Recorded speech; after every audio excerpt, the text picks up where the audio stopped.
Amusan is in green. Camacho Quinn second from the left. The Olympic champion's been left a little bit at the start by Armstrong. Amusan now beginning to come through. So too is Anderson. Toby Amusan, look at the clock. I cannot believe it. She's done it again. 2 world records in one night. And she makes history by becoming Nigeria's first world champion. What a way to do it. What a stage on which to discover sporting immortality. Records can be broken. Titles will stand the test of time. And tonight, she's done both. 2 world records. 12:06. Tonight will never be forgotten by anybody lucky enough to be here. That was utterly extraordinary. We doubted she could do it again. How dare we? How dare we? Nigeria, the proud African nation, are on top of the world tonight. And Amusan is in green. Camacho Quinn second from the left. The Olympic champion's been left a little bit at the start by Armstrong. Amusan now beginning to come through. So too is Anderson. Toby Amusan, look at the clock. I cannot believe it. She's done it again. 2 world records in one night. And she makes history by becoming Nigeria's first world champion. What a way to do it. What a stage on which to discover sporting immortality. Records can be broken. Titles will stand the test of time. And tonight, she's done both. 2 world records. 12:06. Tonight will never be forgotten by anybody lucky enough to be here. That was utterly extraordinary. We doubted she could do it again. How dare we? How dare we? Nigeria, the proud African nation, are on top of the world tonight. And Yes, that was Toby Amusan right there at the Oregon, that is the World Athletics Championship. That was last year, 2022, where she actually dominated that race and blew everybody away, setting that record just in 2 records in one night. She won that race, and wow, everybody never saw that coming. The likes of Camacho Quinn, Kendra Harrison, they were in that race, but Toby Amusan actually took the day by winning that 100 meters hurdles title right there at the United States of America. That is the Oregon World Athletics Championship 2022. And Amusan is back up and running, and she's prepared for the World Athletics Championship that will be coming up next month in Budapest. And we've seen her exploits this year. She has won the Diamond League back-to-back, Celestia, and then again the Gulea, the last one just yesterday, last night. She also did emphatically very well right there, winning that race in a time of 12.35 seconds. I think Amusan is actually ready. Well, it's a bit of some twist stories about her. We will get there probably in the course of the show, and where we'll be talking about athletics as our first story this morning. With that, I'm welcoming you to the show. I am Emmanuel Fashimi, and I have my brother and a friend all the way from Jos that will be joining me on the program this morning via Zoom. But quickly, before he is going to join me, let's go straight to where Toby Amusan and Ese Brume did very well in the Hungarian Grand Prix. Like I said, she won that race in a time of 12.35 seconds. This time around, preparing very well for the World Athletics Championship that will be happening in Budapest. And for Ese Brume also, she came second with a jump of 6.69 meters behind Slovenia's Bleka Gradavec, who leaped a time of in a 6.71 meters leap to actually win gold, and Ese Brume comes second with 6.69 meters leap right there in Hungary. And these two athletes, Ese Brume and Toby Amusan, are actually using all of these Diamond League meets, Grand Prix, to prepare for the Budapest Championship, that is World Athletics Championship that will be coming up next month. For Toby Amusan, I think with all these feats, Alessia, the Jamaican Grand Prix, the Stockholm Grand Prix, the Lucerne Grand Prix, these are all races she's using to actually prepare herself for the World Athletics Championship. We know that she came down to Benin, that is the Samuel Gbomidia Stadium, for the national trials, where she defended her title again, and she's on course to defend the World Athletics Championship title she won last year. You just saw the video, you just saw the clip, you saw that race, you saw the smile, you saw how she actually won that race, and you can say, my oh my, that Toby Amusan this time around, with all of the feat that she has achieved recently, she is prepared and ready for Budapest. And there's, like I said, there's a little bit of twist concerning Toby Amusan. I think the AIU, the Athletics Integrity Unit, has come out to charge her, though they've not found anything, but it's just a charge. And she has come out to say, okay, they've charged me, I am going to defend myself, anti-doping, whatever, that she failed three tests, that she failed those 3 tests. And Toby Amusan has said, yes, she's a clean athlete, she has not done anything wrong, and we'll see how it ends at the end of the day. She has promised all her fans, all Nigerians, that she is going to be in the World Athletics Championship that will be happening in Budapest. Sincerely speaking, I don't know what was happening with AIU. This is how they started with Blessing Okagbare. Eventually, it came out to be true.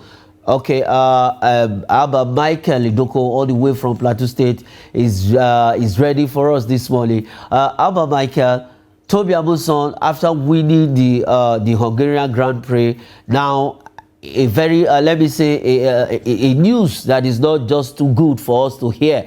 And well, I will allow you to react to it, but quickly, I think our media may need to do more when it comes to news like this, because immediately that her achievement came out in Hungary, the news started flying that AIU has a charter with anti-doping case and whatever. Michael, welcome to the show. Yes, thank you very much, Mr. Fash, for having me on the show. It's so good. It's so easy to spread bad news. It gets easily viral, and before you know it, it's all over the media. But I tell you what, Amusan should not be fazed by this distraction. She only missed the test 3 times. It doesn't make her a culprit. They test these athletes almost every moment. They get tested more than 20, 30 times in a year. Sometimes before a race, they'll test an athlete. After a race, they'll test an athlete. That evening, later, they'll attack the athlete, test the athlete in the hotel again. I've been an athlete myself, and I can tell you from experience that they just make your life uncomfortable trying to get samples from you at awkward hours of the day, even as bad as 3 a.m. You see them come knocking. I mean, Usain Bolt to tell you better. They wanted to track him down by all means. They should not expect her to be available 100% of the time. And I believe she will defend herself. Nevertheless, let's not take away the shine from her. She has had 3 victories on the bounce. When she was running 12 5s and 12 4s, Jasmine Camacho Queen was beating her. But right now, she's running 12 3s. Nia Jones, Tia Ali, none of them, Nia Ali, Tia Jones, none of them is beating her, catching her right now. And I think Budapest is hungry to have Amusan shine once again. Yeah, Budapest is hungry to actually have Amusan to shine once again. Now, with this athletics integrity, the AIU issue with Toby Amusan, don't you think this is distraction? And if you, this is how, most especially, let me come out plain. When you are black, I think these people don't like when you are rewriting history. And this time around, they've seen what she has done back-to-back 3 races with that time, 3-4, 3-5. Now, they want to come in with, because like you said, she has a lot of things in her hand to do. And you know her routine, her schedule. She might not be available every time they call for whatever. Don't you think these are all distractions to actually make her maybe they don't want her to defend that title in Budapest? Yes, for the fact that she is not a citizen of America or Jamaica, these are the kind of trials she will be going through. I call it the tribulation en route to victory. Let her just remain unfazed. Yes, because she's not running for US or Jamaica. That's why they are bringing her, bringing this crisis before her to distract her. But I want to urge Amusan to just stay focused, keep her eyes on the goal. Just tell them, AIU, whenever you want me, I'll be available for you. But right now, no one is stopping me from winning or defending my title. I have rewritten history, gotten to immortality on the 22nd of July 2022, and that is about to repeat itself. So sit back, sit tight, continue with your crisis, but I'm heading for the gold because she's hungry to make it in Hungary. Yes, she's hungry to make it right here at Budapest. But what can the AFN do to help her out of this whole? Because we call it accusation. Yes, it's an accusation. I want to urge the AFN. I want to urge the Nigerian Sports Commission itself. Throw your weight behind her. Go over all the news tabloids and let Nigerians know, let all the media outfits know that this is a false allegation and they are trying to bring down the first Nigerian athlete to become a world champion. They're trying to bring down the first Nigerian athlete to become a world record holder. And we Nigerians are ready to support our athletes because we believe that Amusan is clean. They should take it or leave it. The lady is clean and she will not be faced. So let all the media outlets throw the news in the media, let it go viral in support of Amusan. I think the tension will be doused.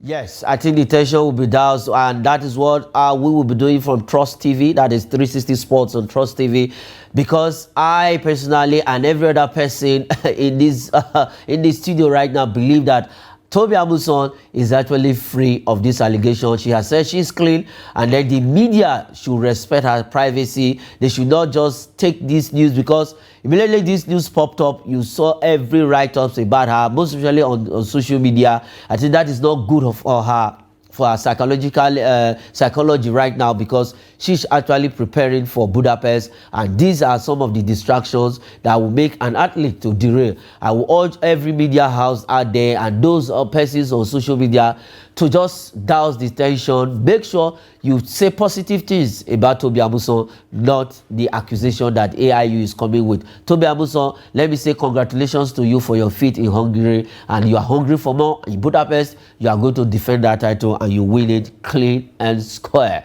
All right, let's leave that story and head straight to volleyball right about now, where the 2023 African Women's Championship has been postponed because of logistics reasons. Abba Michael, postponement. Conversation with African. Why the postponement? Logistics. You have been awarded this tournament. Now you are complaining about logistics.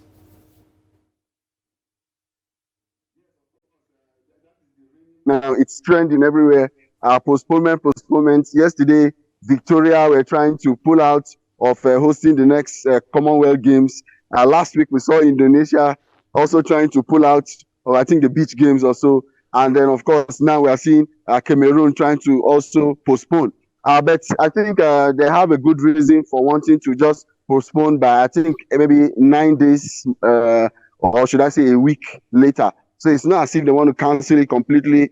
It's just a week shift. There's a world championship at the grade level, I think under 23 or so, that will be holding between 1st and 11th of August.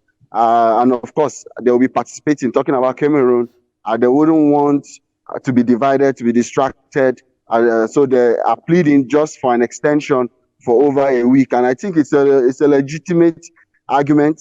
But nevertheless, we understood that Cameroon volleyball are having some internal crisis, of which they are trying to buy time to resolve. So I think it's still okay, as long as they are not cancelling it the way Indonesia did. I think Cameroon should be given the benefit of doubt.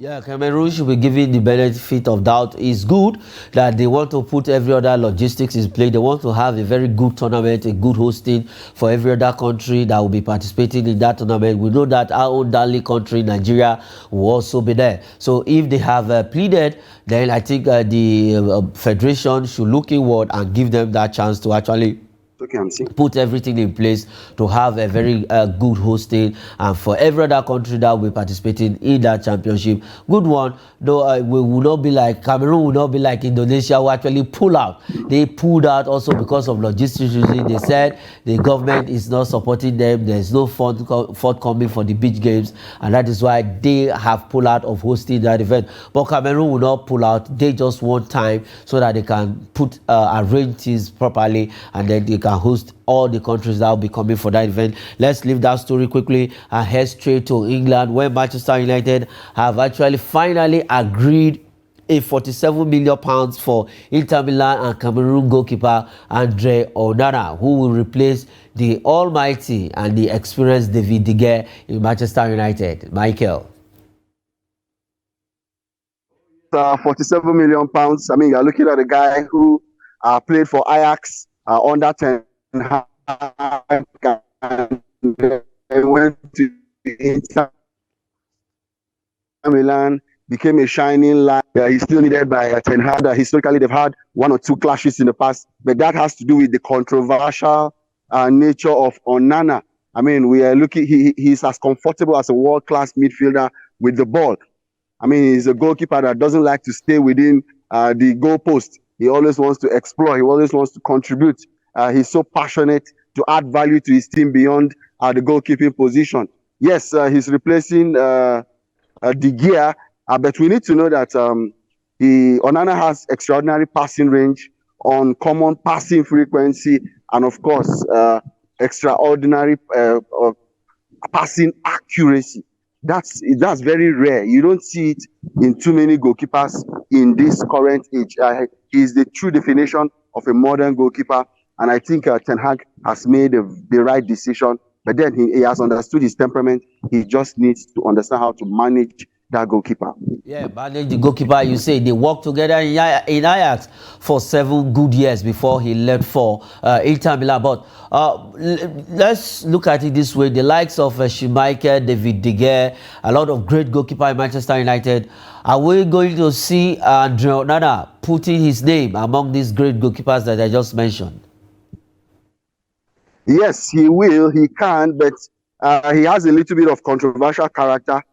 For a moment, he was charged for doping, and I think he was suspended for 9 months a few years past. He will need to find a way to stay off the negative headlines. He will need to be a bit more disciplined and then focus on his game. He may just be the next Peter Schmeichel. He may just be the next Peter Schmeichel. Still talking about some transfers. Let's take this one quickly. That is Kim Min-jae, a player that Manchester United also chased. But at the end of the day, this man has found his way to Bayern Munich to join Thomas Tuchel, where Napoli actually triggered the €15 million clause. And that is Napoli and Bayern Munich actually triggered that clause. And if you want to get this player after 2028 from Bayern Munich, then you should know what you'll be coughing out. But for Kim Min-jae, he has weighed his option. Instead of Manchester United, straight to Bayern Munich. Is that a good move for this Korean player? Yes, it's a good move when you want to win trophies. In Man United, you may not be guaranteed trophies at the current moment, but for Bayern Munich, that's a team that are regular when it comes to winning, like every year. It's a nature, it's a second nature for a team like Bayern Munich. I think it's a good one for him. 35 appearances in the Serie A for Napoli, 9 appearances in the UCL. We also saw him start 3 matches for South Korea, the last FIFA World Cup. You're looking at... Okay. we lost out with Michael there. I think if he joins us, then he will tell us his own thought. And we have for Kim Min-jae, he has actually weighed his option. Like I said, he has found his way to Bayern Munich to join Thomas Tuchel, where he will play alongside. If Sadio Mane is still in that team, then he will be playing with Sadio Mane in that team, Pavard, Kimmich, and the rest of them in that team. And we know Bayern Munich, like Michael said before, before we lost him. If you want to win trophies, you go to Bayern Munich. But if you want to have playing time, also, why don't you go to Manchester United, who are actually going through a rebuilding process, and you could be part of history with Erik ten Hag. But for Michael, I will tell you, Manchester United also is a team that win trophies. They just won the Carabao Cup and they were in the FA Cup final. So who say Manchester United is not winning trophies? They're actually winning trophies, not only Bayern Munich. Bayern Munich also win trophies. Manchester United is also winning trophies. So, but for Kim Min-jae, he has found his way to Bayern Munich. And Michael, you left it. Let me take you on this.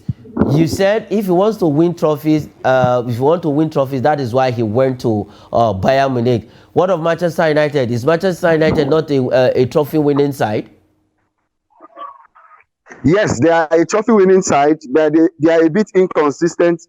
And then apart from that, Manchester United is a team that it takes a lot to be a Man United player, and I don't think he's psychologically ready for that level of pressure. So I believe he should go to Bayern, acclimatize, get more playing time, gain more experience, and then he can move to Man United. Is very good. That's the ultimate Man.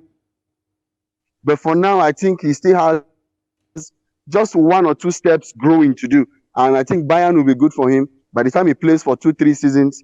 And when he become an established world-class defender, even though he was the best defender in the league as voted by Napoli last season, I still believe he still has 1 or 2 steps, so that when you get to a team like Man U, you can know that you can be the next Jaap Stam or the next Rio Ferdinand, you know. Yes, of course. You can be the next Rio Ferdinand, Yastam, Nemanja Vidic, West Brown. Even Johnny Evans, who has found his way back to that team right now in a short term.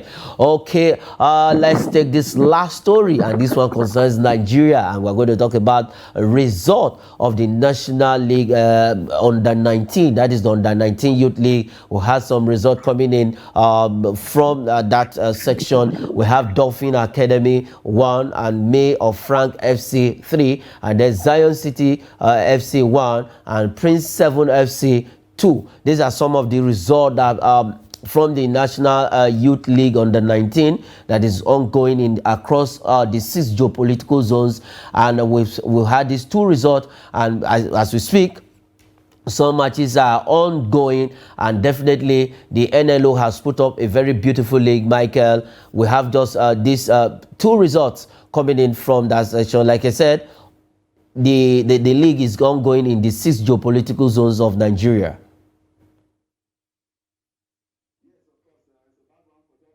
But yes, we're happy that the league is unfolding, and consistency is becoming the order of the day. This NLO, like joke, it's becoming for real, it's becoming sure real, and then we are so happy with the results. I think there's a Group A and there's a Group B across all the 6 geopolitical zones. I think Ebede Junior too is doing well.